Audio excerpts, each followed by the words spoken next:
Okay, my name is Wayne Newberg. Some of you know me pretty well, some don't know me at all. Some of you know my story, and some of you know part of the story. And so tonight, you could hear, the ones that have heard part of it, you could hear the rest of my story. I grew up in Carlton, in a little town of Carlton. Went to a little conservative Baptist church there. My parents were very involved in church. Every time the church door was open, we were there and involved in everything. But I had a part of me that nobody knew about. And at 3 years old, about 3 to 4 years old, I knew I was different. I didn't know what it was, but I knew it was different. The other boys would be out playing ball, and I'd be in the house having tea parties with my dolls. So I knew there was something different there. By about age 7, that's when I put my faith in Jesus Christ, at age 7. And also at that time, I figured out I was attracted to guys. But again, still trying to hide it. Probably not as well in those early years as I did a little later on. In about the 5th grade, 4th, 5th grade, I realized what it was, and I knew that if I was going to survive and get through school, I was going to have to really cover it up. So I tried to act as masculine and as much as I could, so nobody would catch on. I only had one friend that went to middle school and high school and college with that figured me out in middle school. That he told me later after I came out. But I really worked hard at covering it up. I spent a lot of years doing that, covering that up.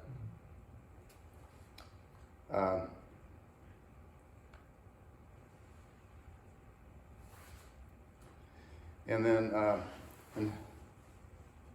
remember by the time I got to high school, I remember, well, 2 things I remember. I remember hearing people say, well, it's a choice, you can choose. So I would actually say, I choose to be straight. I choose to be straight. And it didn't change. And God kept telling me, trust me, trust me. And then as I went up at older, on through high school, clear up until the time I came out, there's many times I spent with my laying face down on the floor, begging God to take it away. And just asking God to just take this away. And he didn't. It was still there. And again, he just said, trust me, trust me. I didn't realize until later that when he said trust me, it wasn't trusting him to take it away, it was trusting him to be able to accept who I was and how he had made me.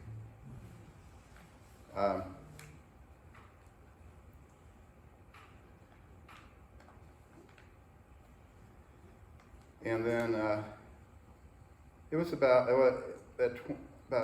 24, I met a gal that I really was good friends with her, and we ended up getting married. I thought, well, maybe if I get married, this will go away. I'll have the other attraction and it won't go away. It didn't. It still stayed there, and I was trying to hide it.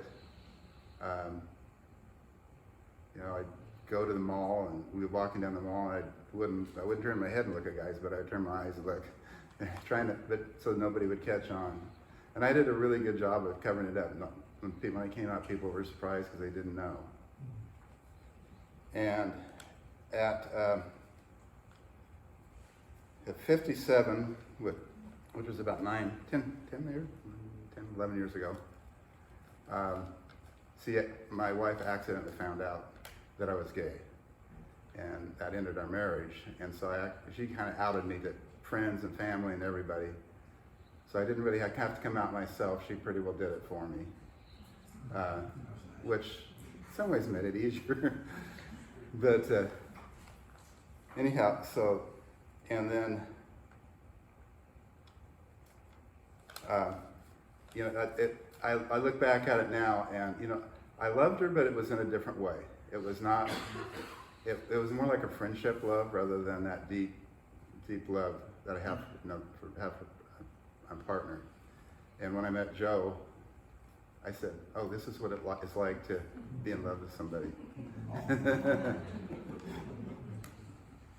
So, but a couple years after I came out and Joe and I were together for a couple of years, I had to start dealing with the fact that I was a Christian, but I was also gay.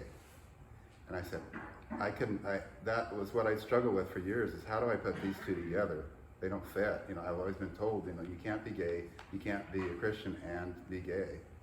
And so I struggled with that, and so about 2 years after I met Joe and we were together, I had a week long where God kept putting this verse in my head, Psalms 139, 14 and 15, and he said, you're perfectly and wonderfully made. And that kept popping in my head every day for a week. And that Sunday we were visiting a church in Portland, and they were serving communion, and when I went up to receive communion, the gal that was serving the communion repeated that same verse back to me. And it finally started to sink into me that God had made me this way, and I was okay. He loved me the way it was. So that put me on a quest to start looking at the Bible again in different ways and trying to figure out, well, what am I missing here? I've seen all these verses, I've heard all these things that God doesn't accept gays. And I started looking and digging in and researching, and the more I got to digging, I would look at some of the verses that said, if you receive Christ, you're a child of God, but then people would say, no, you can't be if you're gay. And so I finally started saying, well, if these verses are true, that doesn't fit with these other verses. There's something not fitting. If I believe these verses, that's forcing me to throw out about half of the rest of the Bible. And I said, something's wrong here. Something doesn't fit. And so that started me on a quest to start doing some research and digging. And I spent about 10 years doing it, 5 years really diligently. And then after I'd done that, I started finding some resources and books and stuff, started reading them, and said, oh, these people are coming up with the same conclusions I'd come up with. And so that's kind of what's brought me to this point. The one thing I did happen was in 2015, I went to a gay Christian network conference in Portland. It was started by Justin Lee. He's no longer with us. It's now called Q Christian Fellowship.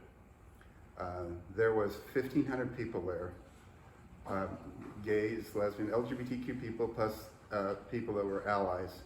There was about 40 pastors there. And I probably cried through most of the sessions. And but I've been, even though I started understanding this in Scripture and accepting it, I still had that shame feel in my life. And after that weekend, that was gone. It went completely away. And one of the couple of little things I was going to say too is I was, from about high school on, God kept working on me to be open to learning new things. Growing up in a Baptist church, everything they do is very black and white, very dogmatic. And it's this way, that's the only way it is. And so I still work on that sometimes, but that's an area in my life that I had to really work on to let God start teaching me and being open to what He had to teach me. And it's been neat because I've learned some new things that I probably would have never learned. And it's been a fresh new learning experience ever since. I ended up I went to Multnomah, it was called School of the Bible then, it's now called Multnomah University. Went there for a while.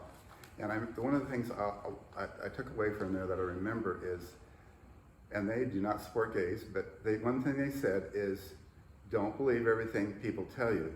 Do your homework, do your study, dig it out, and make sure it's what it says.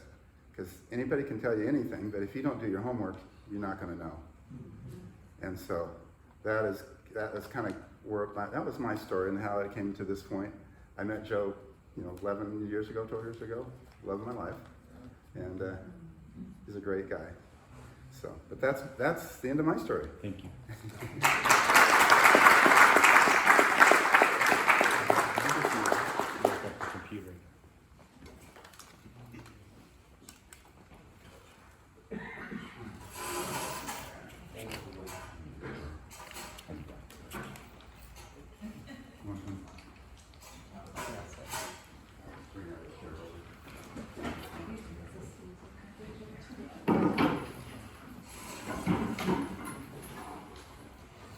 I got the pleasure of meeting Wayne and starting to hang out with him about 6 years ago now, isn't it?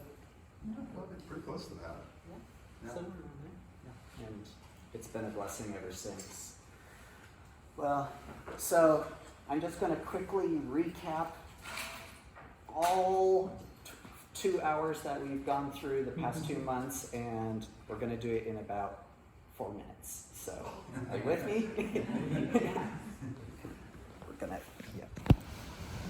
All right. So the first month we talked about what lenses are you seeing the world through, because our gender, where we were born, our family, our beliefs, our culture, they all create layers and lenses that we see the world around us. And by being aware of what lenses we're looking through, it helps us to address where some lenses might be a little off or might distort a little bit. And as we talked about our lenses, we talked about the Bible and how it follows the story of one nation, Israel, and their walk with God, and just how as people walked with God, it was a spiritual journey. They didn't know exactly how this was going to work, but they knew to trust God. And as they walked and they continued to be diligent, God kept directing them and they kept maturing. So many of those lenses that we hold today is the idea of God said it, we believe it, that settles it. And for many within Israel and even today, that still holds really true. And the idea of just clinging to God. And it creates a bit of tribalism. And holiness, according to tribalism, is all about a little line that defines who's in, who's out. If you were born to the right family, if you were born to the right peoples, if you were God's elect, or if you weren't. And if you were in here, what did it take for you to stay in and not be out? And so tribalism and the holiness tradition within it was not so much focused on God as much as it was what's keeping us together and what's keeping everyone else outside. But when Jesus came to the scene, he started challenging a lot of that, and starting to hang out with people that most people wouldn't, starting to touch people that were forbidden to, doing things that were very unorthodox. And by doing that, he started challenging those beliefs and started saying, where's your focus? What is your heart doing? And he started showing that you could be the closest one to God, but if your eyes and your gaze is somewhere else, are you really all that close? So it's where are your eyes? And that's what he started calling people to. And it was a much bigger picture, a much broader, inclusive picture of all peoples being able to come to God. So that was month 1. Month 2, we talked about patriarchy and social roles. When we talk about Clogger passages, there's a full context of how these scriptures came to be. And so we created this huge graph which went from the top dog, the tribal leaders, patriarchs, free males, but then you dropped below a certain line, at which point in time your value quickly lowered. So if you were a woman, for example, you were never going to exceed the red line. You were always below. And if you were a male, but you were a slave, you were still at the bottom of the totem pole. And as far as what could be done to you if you were a free male, being marriage to a woman was quite normal, but you could also have multiple wives. You could have concubines. You could even have sex with your male slaves because there was a difference and you weren't degrading a male slave to any lower than where he was. However, a free male to be with another free male meant to degrade one or both of them down beneath their value. And so a lot of the clobber passages we covered dealt with that type of relationship. But other types of things, when the New Testament expanded into Greco-Roman culture, you talked about the sex industry with other slaves, pederasty with children, temple prostitutes. That was throughout the ancient Middle East as well as the Greco-Roman culture. And so there were different layers and nuances to what constituted a gay relationship. But as we explored each one of them, of these passages, none of them talk about what it's like to be in a committed, monogamous, gay or lesbian or other relationship that we know today. And it opened up the passage, well, maybe there's a lot more that God has that can be included. So one of the questions that came up after last session was, what about David and Jonathan? And that was a great question. One of the things that I would say to that is, it didn't happen. And unfortunately for the two of them, both as free males, it could never happen, just because that would be a cultural taboo. But reading about Jonathan, I could totally see him as gay. One of the final pieces that we talked about was in Greco-Roman culture, the role of the pies. That in the military, they were your partner that you fought with. You were mentored by an older soldier, and the two of you worked together, you trained together, you went to war together, and you also made love together. And Seneca and many other philosophers talked about how armies fought harder because soldiers were fighting next to the one they loved. And so there was a special word for that, and that was the word pies. We translate it into servant, but it was that partnering of soldiers. Within the sex industry, there was another special word called doulos, and that was when you favored a particular slave to the point that instead you purchased that slave to be your own. In some ways, it was very similar to a bride price and bringing a bride into your home. As far as socially recognized, this was the one type of gay relationship that was fully recognized within Greco-Roman society. And what's interesting about it is we already have an example in the Bible of this type of relationship. In the story of the centurion soldier, a soldier comes up and says, "My prize is near death. Would you heal him?" And Jesus says, "I will go immediately to heal him." There was no questions, no scolding, just, "I'm going," and commended the soldier for his faith. The other version within Luke uses the phrase doulos, that my doulos is sick. My partner is on the edge of death. Would you heal him? And Jesus readily did it. So it opened up the question, well, what did Jesus start to, when Jesus talks about inclusion and where's your focus, who's in, who's out? And so I'm going to turn it over to Josh, and we'll start exploring that. Great. Okay.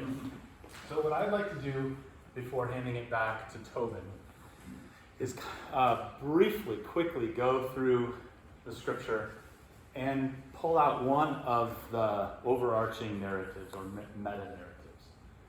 We often get the sense that the Jewish faith and the Christian faith that follows was very exclusive. There's this thing with walls, right? Still, to this day, there's this thing with walls. And like Tobin was referring to in the holiness tradition of carrying a line of who's in and who's out.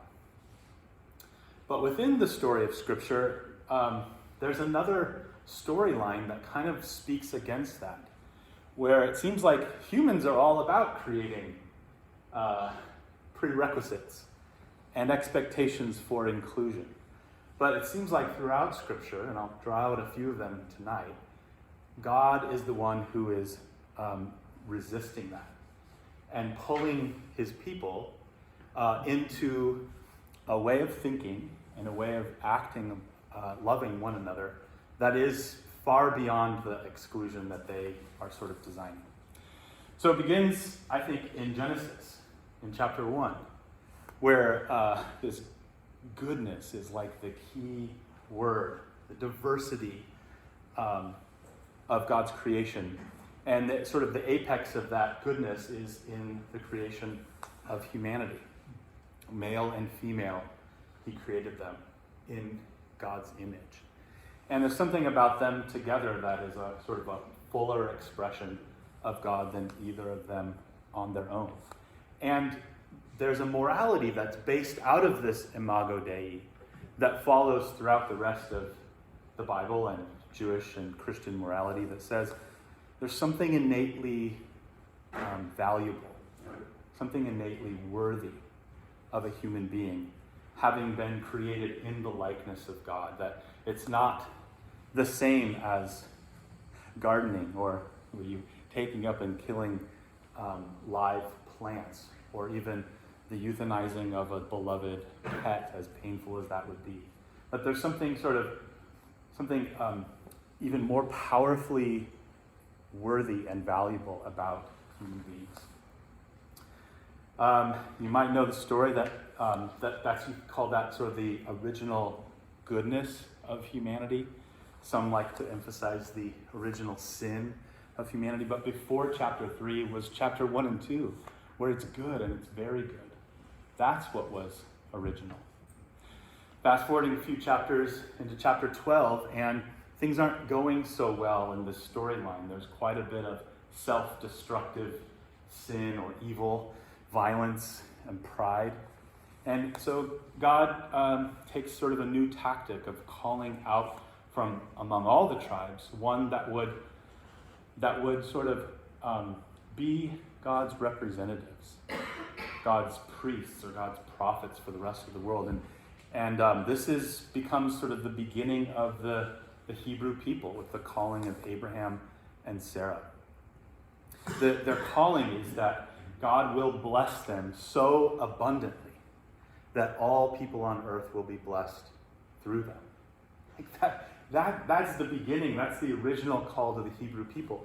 That doesn't sound very exclusive, does it? Things I'm fast forwarding through a lot of things, but as they're moving through the desert between a land of enslavement and a land of freedom in the sort of the promised land, this land that was talked about as a land flowing with milk and honey, again, abundance. They are given a set of laws that are meant to bring freedom for them, to keep them safe and to teach them how to function together as a community. And repeatedly, God invites them to treat foreigners as they would treat a native born. Because they remember what it was like to be a foreigner in someone else's land. So they ought to look to the person who's other and treat them as someone who is in, out and in. during the period of the Judges is this fantastic story of Ruth. Maybe you are familiar with it. Again, not having the time to talk about the whole story, but it's a love story between two unlikely sort of star-crossed lovers, right? Boaz, who is this upstanding Jewish man, he seems wealthy, he's respected, he's also gracious to his workers. He also seems to pay attention to the law and want to honor God as best he can. And he falls in love with Ruth, who is not the most eligible bachelorette in Bethlehem. And she has several strikes against her. She's very poor, like desperately poor, the poorest of the poor. She is a foreigner, and more than just a foreigner, she's a Moabite. And the Jewish people knew the story of the Moabites. Their family tree began with an incestuous relationship. So there was always some animosity between the Hebrews and the Moabites. And she was also a widow. So at least kind of 3 major strikes against her. But as the story progresses, we see that Boaz becomes sort of a foreshadowing of a Christ figure, a kinsman redeemer, who in a beautiful way is able to look beyond the cultural and social sort of mores of their time of this kind of relationship and just showers Ruth in praise and in love and acceptance and goes out of his way, even when the law, he could have skirted around it. And he kind of fought for her. And it's a beautiful picture of the way that another kinsman redeemer might come and redeem those of us who might identify like Ruth.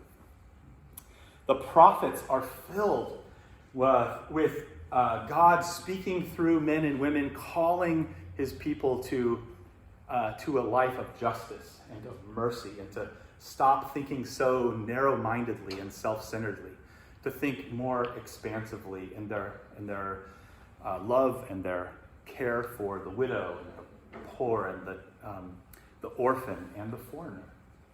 And in the story of Jonah, I think is a kind of a prime and simple example of this God, who is not only concerned with his little tribe, but also sends a Jewish prophet to their enemies, the Assyrians. And it's a comical story. Most people think it's all about God will find you if you disobey him, and he will swallow you up one way or another and give you a second chance, because God is a God of second chances. And that is a true thing about God. But the real moral of the story of Jonah happens after the great fish, which is that Jonah sort of begrudgingly gives this message, fully expecting that God will be smiting the Ninevites. And he even gives the message, leaves town, goes up onto a hillside, finds a shaded place, and waits for their destruction. Right? And they repent, and God shows mercy, and Jonah becomes angry. And his response to God in chapter 4, read it because it's very comical. He's like, I knew it! And this is why I didn't go in the first place, because I knew you were a compassionate God, full of mercy, abounding in love. I knew you would do this. It's not right. In fact, he's so angry, he says he wants to die. And God's you kind of picture like a child having a rant, and a very patient parent says, this is God's line, is it right for you to be angry? And Jonah's answer is, yes, it is. So he's sitting under this plant. The plant ends up withering. And now he's under the hot sun while he waits for the grand, smiting. And God says, look at you. You're angry about a plant that wasn't here yesterday. You didn't do anything to nurture it. And it provided shade for you, and now it's gone and you're upset. Should I not be concerned about 120,000 people who are vulnerable and don't know their left hand from their right? And should I not be concerned for their animals? End of the book. Like that's how the book of Jonah ends, with a question mark of God saying, Is it right for you to be angry about this plant? And if so, shouldn't I be more concerned about these people that you think of as your enemies? Radical inclusion. Okay, fast forward. Jesus, right? And then maybe I won't go into great detail because the stories of Jesus' radical compassion, his willingness to step right over the line that you weren't supposed to step over. The story of the woman at the well. The parables of the lost son or the good Samaritan, where Jesus makes the hero of the story the sort of the outsider. There's too many.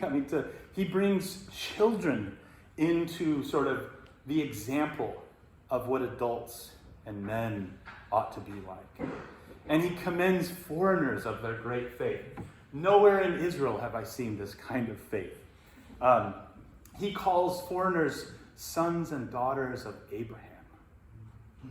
He tears down the wall, the dividing wall, and makes friends out of enemies. There's so much.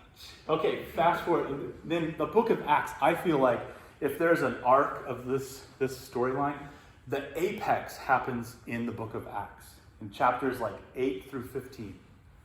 Chapter 8, Philip, one of the early church leaders, is walking along, and the Spirit inspires him to come alongside a chariot where there's an Ethiopian eunuch who has come to Jerusalem to worship and is on his way home. And he's reading the book of Isaiah.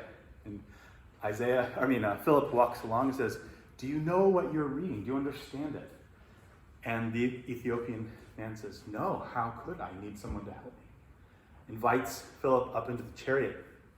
And there's a passage from Isaiah 53, where talking about sort of a suffering servant. And Philip outlines what has sort of just happened with the story of Jesus, the good news of a sacrificial love that brings redemption to everyone. And the Ethiopian is so immediately convicted of its truthfulness that he stops the chariot and he asks the question that I think most people who question their worthiness ask. Is there anything that would prevent me from being baptized into this faith? Think about that.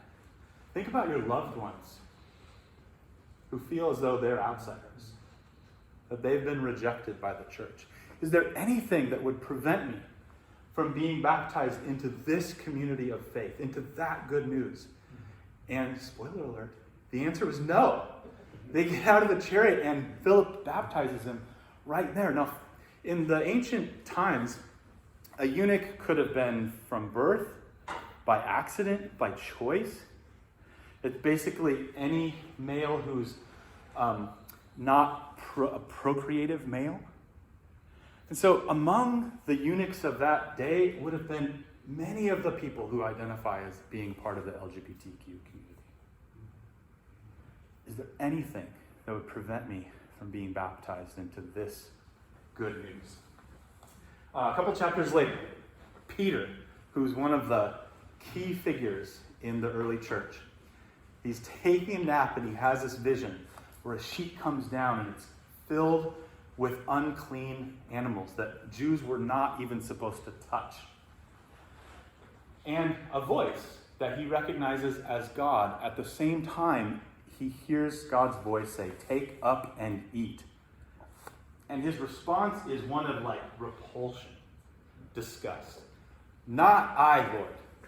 Never have I touched my lips to any unclean animal." And it happens 3 times, and God's response to him is the same all 3 times.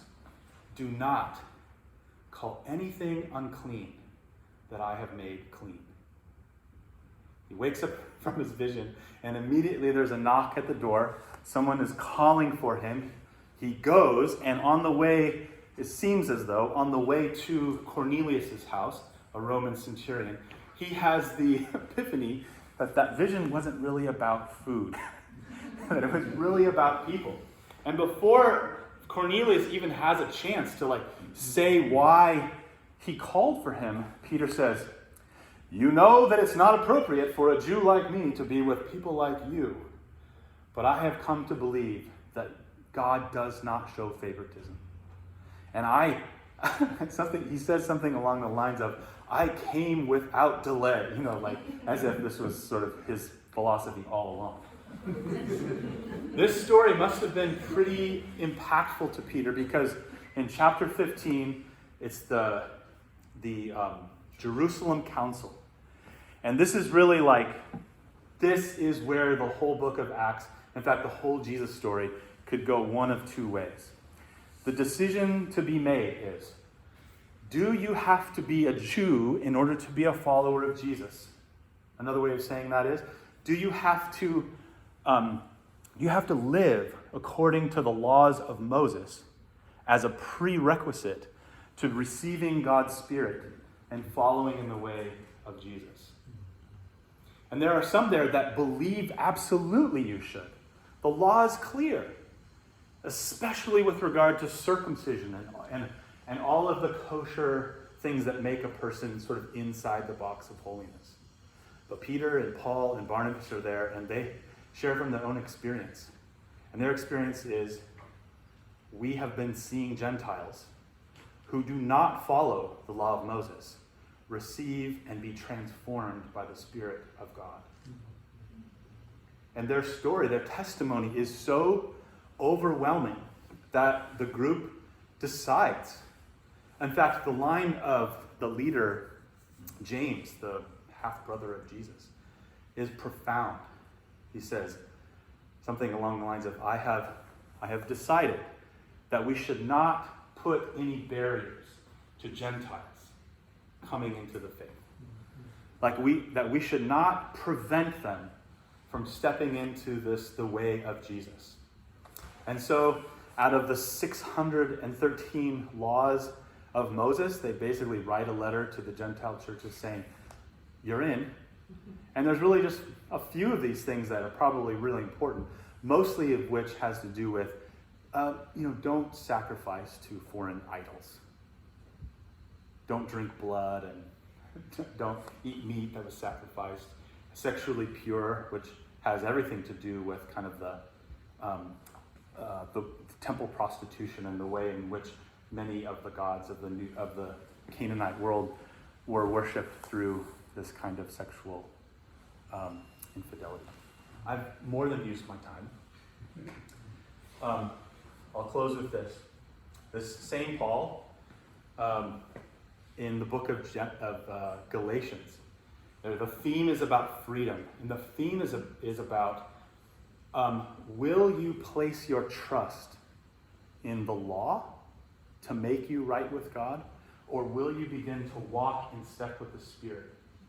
Go where the Spirit goes, and be infused with the transforming presence of God.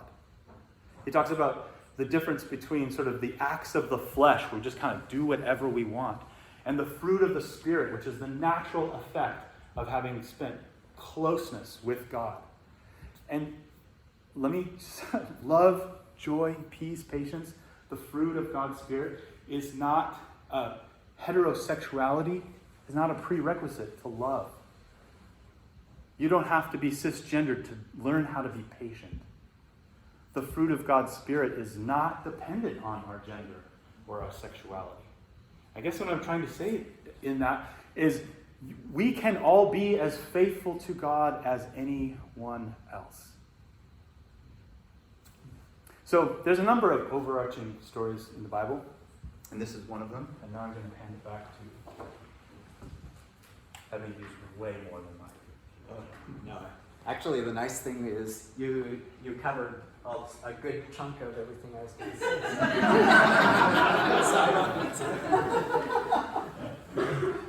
So thank you, Josh, so much. But what I will do,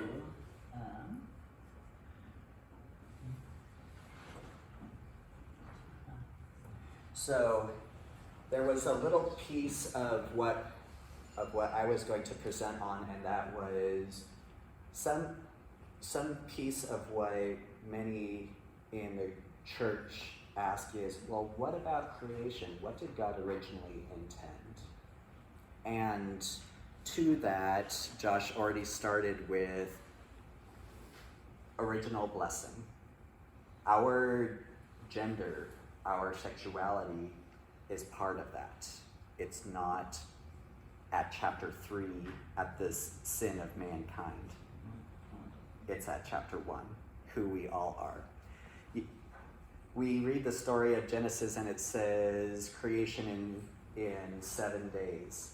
And during that time, God made the heavens and the earth, the light and the darkness, the land and the sea. So where do marshes fit in? Because marshes are neither land nor are they sea, yet God made them. Or how about twilight and sunset?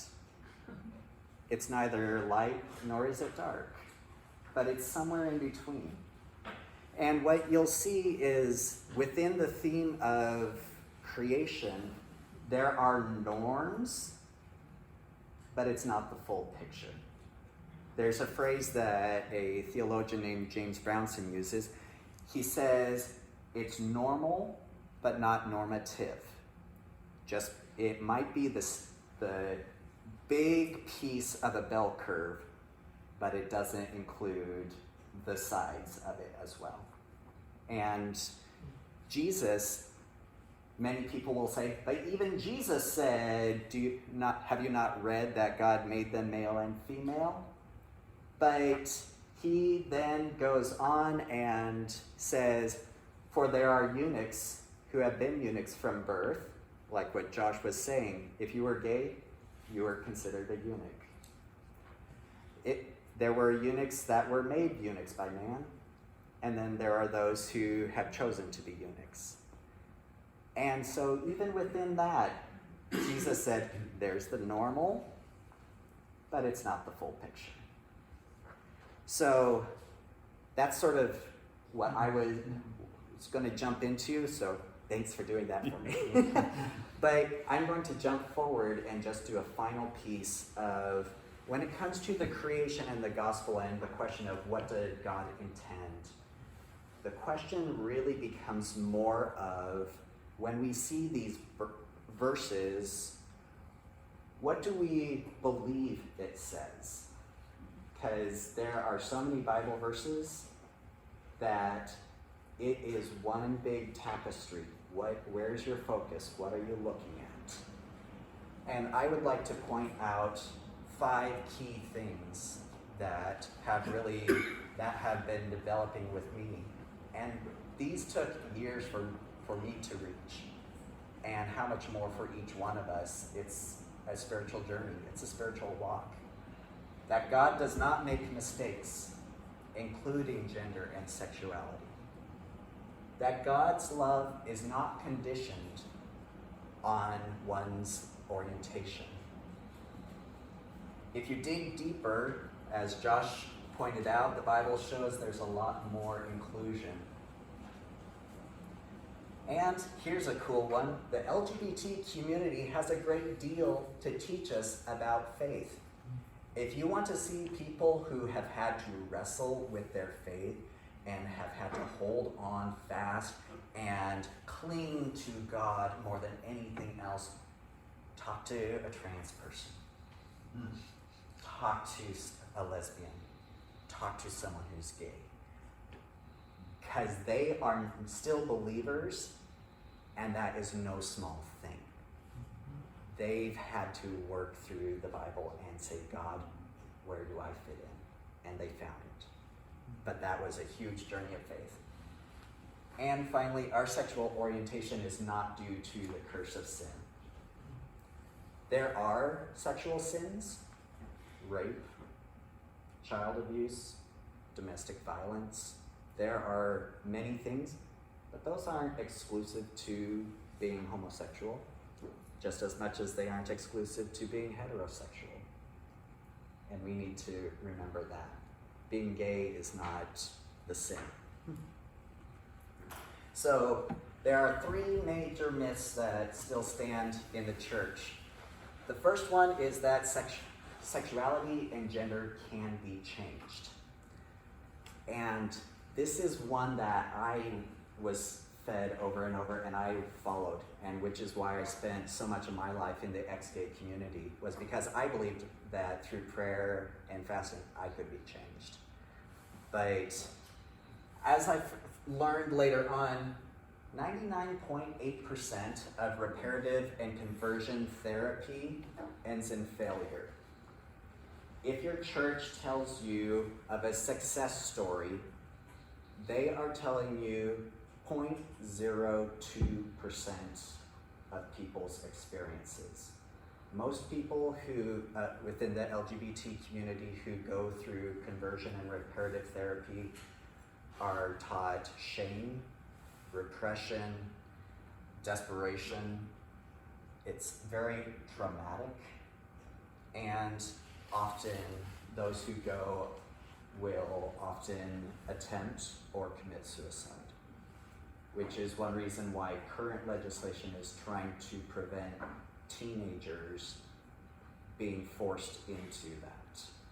And so that's a big one. Similar thrusts towards requiring celibacy. Churches that say, okay, you're gay, that's real, we accept that, but you need to be celibate and that for the rest of your life, and that's God's will. My pushback would be, any of you who are heterosexual, could you do that? Could you live the rest of your life in shame and loneliness and not be with anyone else?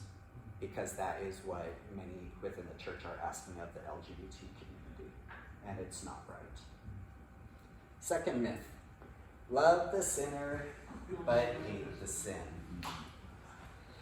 As I said before, there are sexuals that are present, but that is not exclusive to being homosexual. Heterosexuals deal with sexual sins just as readily. Second, demonstrate that you can be truly and unconditionally loving first, instead of passing your actions and naming them as loving. And then finally, remember, someone else's eternity is on the line. If I am a straight person and I am talking to a gay person about what it requires to follow Jesus, I'm not wrestling with my salvation. That person's salvation is on the line. When a message of you're going to hell is going out, it's not the pastor's salvation that they're concerned about, it's the person on the pew. And so treat that with reverence, because just as each of us bears the image of God inside, show that. And there are certain key words that are really helpful, no matter where you stand, whether you're for or against, in the midst of it, something that is very loving towards people within the LGBT community are avoiding certain key words. Lifestyle. That is a choice-based idea that, oh, you can choose your identity, you can choose your orientation. Talking about someone's lifestyle is equating someone's sexual attractions and to your hairstyle. And it's not. It really isn't. You choose this way. Choose is, or the simultaneous repent. As a gay person, I've heard repent far too much. Describing our relationships only on the basis of sex. Similar to that, interacting with us according to stereotypes and misinformation. I am not Elton John. I do go to Pride, but no, I don't do it in a bikini. there are a lot of stereotypes and misinformation that gets perpetuated of who those people are, and they're not true. And so become educated, start finding out. And if you hear people using terminology like this, say, well, actually, that's only some people. Other people, you wouldn't even recognize them because they are your neighbor, and they live their quiet lives, and they're just like you. The third myth, being loving to the LGBT community means I am compromising on my faith. A lot of people in the church fear that if they don't stand strong for God and their beliefs, that just ever so slowly they will lose their principles and their values. When the foundation of Christianity was Jesus saying, a new commandment I give to you, love one another. By this, all men will know you're my disciples. During Jesus' day, there were many rabbis. Some said, to be my disciples, you must do certain fasts. To be my disciples, you must do certain tithes. You must go on these spiritual retreats. But Jesus said, if you want to be my disciples, you must love one another. And that's your proof.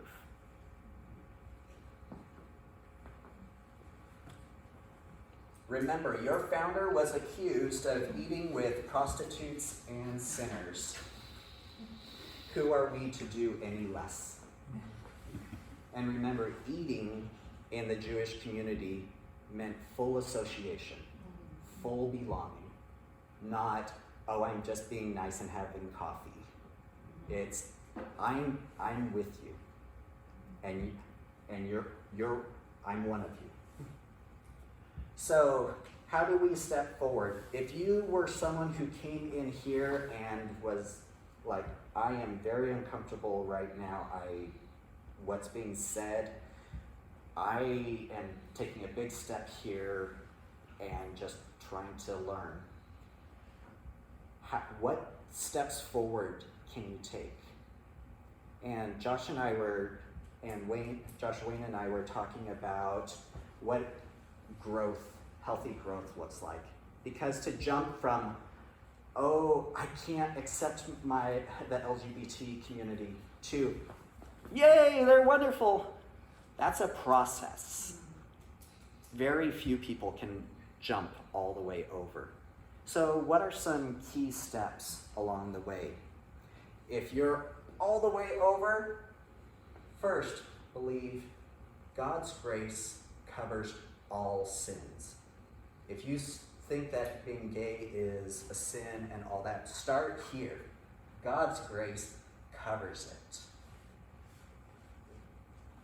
If you're here, what's another step you can do?